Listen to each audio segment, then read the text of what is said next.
Galpa. Hola, Jorge. Hola nuevamente. Entonces, Paola, seguimos poniendo en perspectiva justamente lo que estamos viviendo. Edgar Soriano, gracias por estar con nosotros, historiador que nos ha acompañado en numerosas oportunidades. Edgar, ¿cómo has vivido esta jornada? ¿Qué representa esta jornada?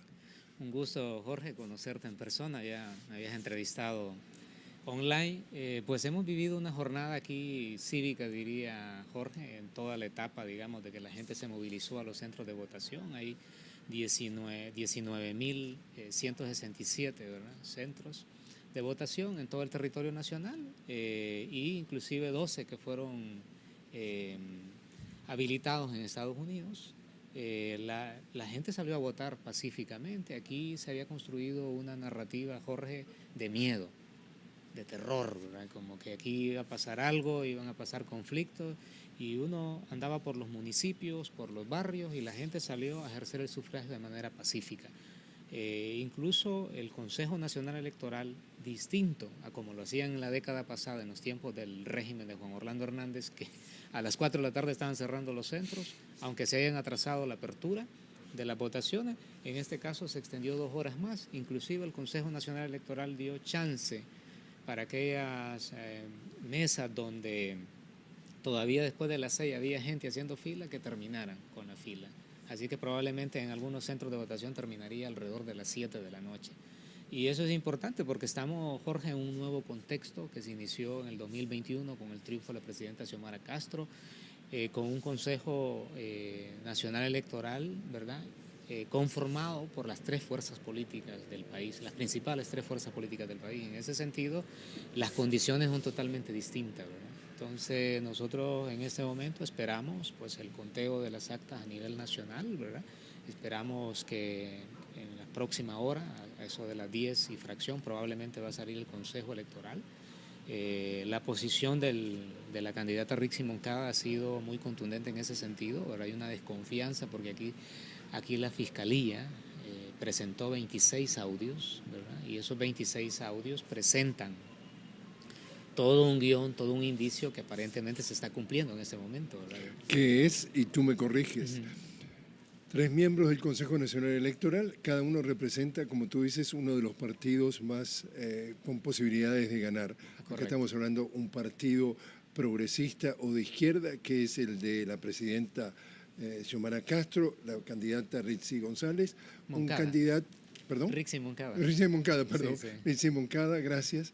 Y 2 candidatos de derecha, uno de derecha, el otro más de derecha que el de derecha. Y entonces, una representante de uno de los partidos de derecha es la que en un audio habla con, y tú sabes con quién habla, cuéntanos, es decir, ahí es la conversación. Sí, en la conversación habla con el jefe de la bancada del Partido Nacional, pero también hay un militar activo que ya las Fuerzas Armadas identificó, y probablemente algunos actores que se mencionan que también ¿Y de pueden qué ser hablan? parte. Bueno, hablan básicamente en que van a trazar el proceso de que llegue la información al Consejo Nacional Electoral, y claramente hablan de un sesgo territorial al momento de transmitir los resultados oficiales. Básicamente lo empezamos a vivir porque si nosotros analizamos ahorita la mediática, mayoritariamente la mediática aquí, la corporativa que le llamamos nosotros, que son los grandes medios de comunicación tradicional histórico, ¿verdad?, que pertenecen pues a los grupos económicos poderosos de este país, que son los que dominan los 2 partidos políticos de derecha que acabas de mencionar. Acá se habla de 10 familias y 25 grandes empresas. Son estos consorcios, estos pequeños grupos, ¿verdad?, que se han aprovechado de exenciones fiscales, de leoninos contratos con el Estado. Aquí han sindicado capital para explotar nuestros recursos naturales, totalmente a espaldas del pueblo, utilizando el Congreso Nacional como un engranaje para facilitar ese proceso. En pocas palabras, el Estado utilizado como un botín, Jorge. En ese sentido, el guión de esos audios es ponernos en este escenario de incertidumbre, de que la gente empiece a confundirse, ¿verdad?, para construir una narrativa, porque a nosotros nos preocupa también la narrativa postelectoral que ellos quieran imponer, ¿verdad? Que quieran desconocer el resultado si la abogada Rixi Moncada obtiene la voluntad de la mayoría de la población. Entonces, los audios están enfocados en eso. Nosotros, Jorge, identificamos, más allá del tema de los audios, pues todo un esquema, ¿verdad?, utilizando los medios de comunicación para desacreditar al gobierno de la República. Pese a que tenemos un gobierno, Jorge, que ha sido muy responsable. Hace 2 días la presidenta Castro cumplió 3 años y 10 meses de estar en la casa presidencial. Pese a eso, la presidenta le ha tocado reconstruir el Estado, lo que dejó Juan Orlando, ¿verdad? Un Estado totalmente saqueado, endeudado. Juan Orlando Hernández, perdón, está tras las rejas en Estados Unidos. Exactamente. Condenado a 45 años junto con su hermano, juzgado por la justicia de los Estados Unidos. El hermano a cadena perpetua. A cadena perpetua, ambos por narcotraficantes. Es correcto. Entonces, ese régimen de Juan Orlando que saqueó el erario público, se vinculó al crimen transnacional, ¿verdad?, que hizo fraudes electorales, ¿verdad?, que utilizó el control de las instituciones para generar una aberración jurídica, y esto lo dijo el gremio de abogados de Estados Unidos, que el proyecto de las sedes, de las zonas de desarrollo, era una aberración jurídica, y ellos lo impusieron. Y son exactamente esos mismos que han andado haciendo lobby en Washington, en Miami, en Madrid, en muchos lugares, ¿verdad?, con el candidato del Partido Liberal, ¿verdad? Porque el candidato del Partido Liberal se quiere mostrar como que él es nuevo, que nunca ha gobernado, Salvador Narrala, pero detrás de él está todo este engranaje, este potente lobismo, ¿verdad?, y de los grupos, vinculados a los grupos económicos también de aquí. Entonces, nosotros, más allá de los audios, como te lo vuelvo a repetir, también nos enfrentamos a toda esa maquinaria mediática, económica, de manipulación de la opinión pública. Es un engranaje potente, Jorge, porque Honduras es un país, quizás solo hay 2 países en todo el subcontinente donde ha existido un bipartidismo centenario. Y Honduras, hasta el 2013, era un bipartidismo centenario. Liberales y nacionalistas. Y ellos se acostumbraron a manejar sus esquemas de corrupción público-privada, pero también sus esquemas de corruptela en cuanto a los procesos electorales.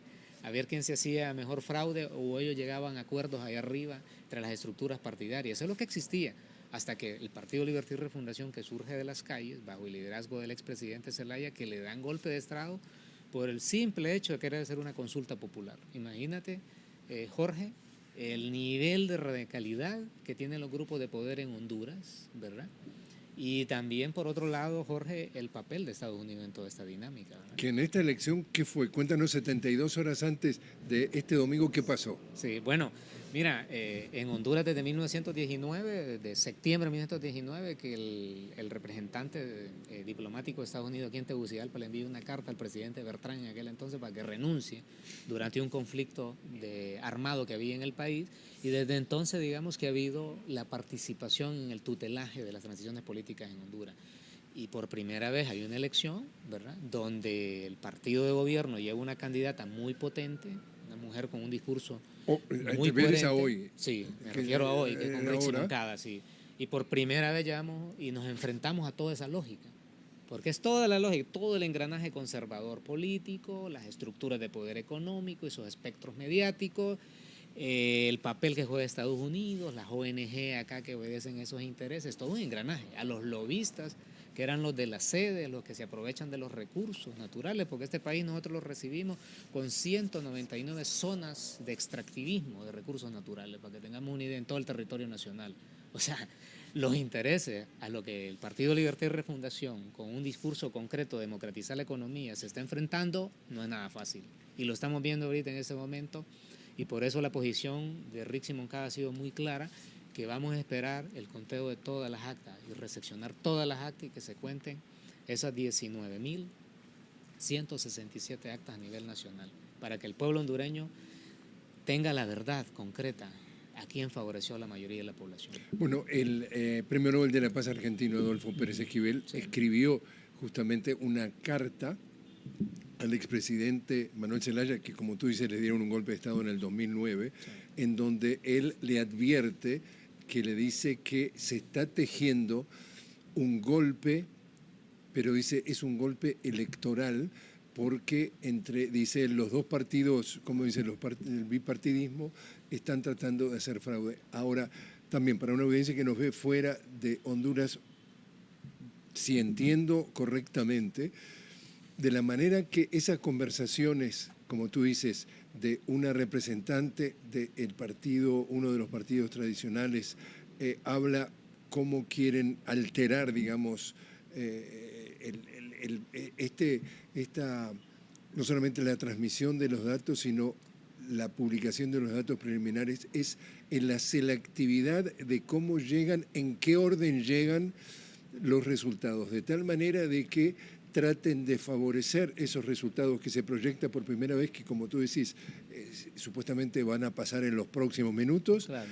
crea la percepción de que la candidata oficialista Rizzi Moncada no gana o no está ganando. Sí. Y si más adelante en la noche o más adelante en los próximos días se confirma su victoria, allí surge la gran narrativa del duda. fraude. Acá hay un fraude. En Sí. realidad dijeron que pasaba esto y pasa lo otro. Esa es, digamos, Ese es el guión. la ejecución Sí. del intento de fraude. Correcto. Ese es el guión, ¿verdad? Esa es la trampa que ellos han tendido, Jorge. Recapitulando, como ya lo mencionabas, es el sesgo territorial, porque aquí todo el mundo sabe cuáles son los bastiones de cada uno de los candidatos. Inclusive dentro de una ciudad, aquí la capital, yo puedo identificar qué zonas son más nacionalistas, qué zonas son liberales, que son los dos partidos de derecha, aquí en Tegucigalpa, y qué zonas son más de libre. Entonces, el sesgo territorial es lo que nosotros denunciamos, porque el guión y los audios filtrados precisamente dicen eso, para lanzar un primer corte con ese sesgo.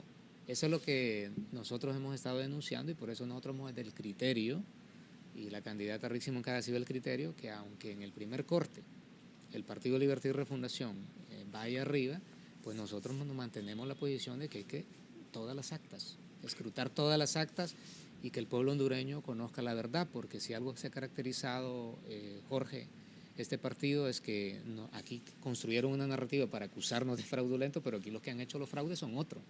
En el 2013 y el 2017 quien hizo el fraude fue el Partido Nacional. Y también otro detalle, que este señor que está preso en los Estados Unidos, el Juan Orlando Hernández, que era el presidente, se hizo reelegir, es decir, gobernó 2 periodos consecutivos cuando la Constitución prohíbe ser reelecto. Quiere decir que hasta allí no solamente hizo todo lo que hizo, sino hasta violó, hizo lo que le dio la gana. Un poco a lo Bukele, bueno, en ese sentido, mira, de la reelección. En el 2012 la Sala Constitucional de la Corte Suprema de Justicia le dijo no al proyecto de las ciudades modelo, porque ese era el nombre inicial de este proyecto.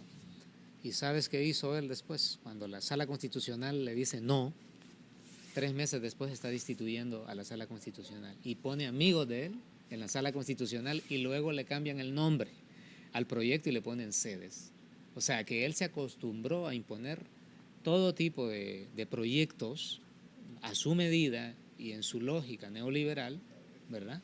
Totalmente lesivos a la dignidad nacional, a la soberanía nacional, como fue el proyecto de la sede, y que son esos mismos que andan detrás de los 2 partidos de derecha, ¿verdad? El partido de Juan Orlando, preso en Estados Unidos, y el partido del señor Narrala, que es el partido liberal, que también obedece a esos intereses. Y a este señor, Nasri Tito Asfura, es cuando 72 horas antes de la elección aparece el presidente de Estados Unidos, Donald Trump, y le dice a los hondureños, sí, le dice, tienen que votar por Asfura porque él representa, entre comillas, la democracia y la libertad, y como yapa, como regalo, les voy a indultar a Juan Orlando Hernández, el hombre que la justicia de los Estados Unidos puso tras las rejas. Claro. Y mira, y ahí yo supongo que, no sé, los lobistas que han estado detrás, no sé quién asesora al presidente de Estados Unidos, pero obviamente hay un poco de pragmatismo en eso, Jorge, y te lo explico de la siguiente manera. O sea, el Partido Nacional es una fuerza de derecha, un partido conservador, de las viejas derechas del siglo XX. Así es el esquema, digamos, ideológico y de comportamiento de la dirigencia de ese partido.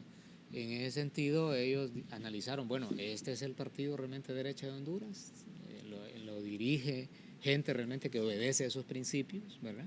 Y entonces se sienten más afines esta gente que está ahí con Trump a esa estructura política que además tiene mayor estructura organizacional a nivel nacional, mientras que el otro ha sido un saltarín, ¿verdad? Aquí le decimos nosotros el chimoltrufio, como lo de la chimoltrufia, que cuando digo una cosa digo otra, ¿verdad? Como Cantinflas. Sí, algo así. Entonces, el tipo es un chimoltrufio, ¿verdad?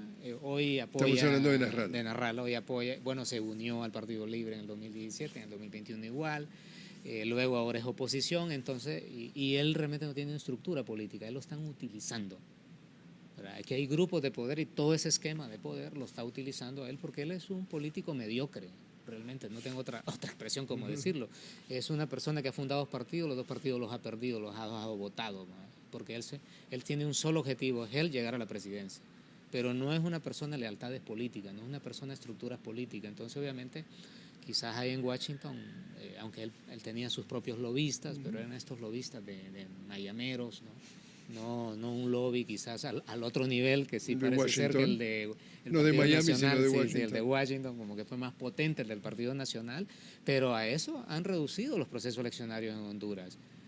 No hacer un trabajo aquí digno de convencer a la gente, de organizar a la gente, de irse limpiamente a elecciones aquí, sino que hay que ir a buscar ayuda afuera, ¿verdad? Para generar percepciones y generar desconfianza y miedo, y eso es lo que nosotros hemos tenido aquí. A eso nos hemos enfrentado, Jorge. Edgar Soriano, muchísimas gracias por estar con nosotros. Un gusto, Jorge, poder compartir con usted en Telesur. Como siempre, el gusto también es nuestro. Estábamos hablando entonces con Edgar Soriano, historiador, nos estaba ayudando a poner justamente en perspectiva no solo esta jornada, sino los antecedentes de cómo se ha llegado a esta jornada histórica en estas elecciones presidenciales en Honduras. Y ahora volvemos con ustedes a estudios. Gracias, Jorge Gestoso.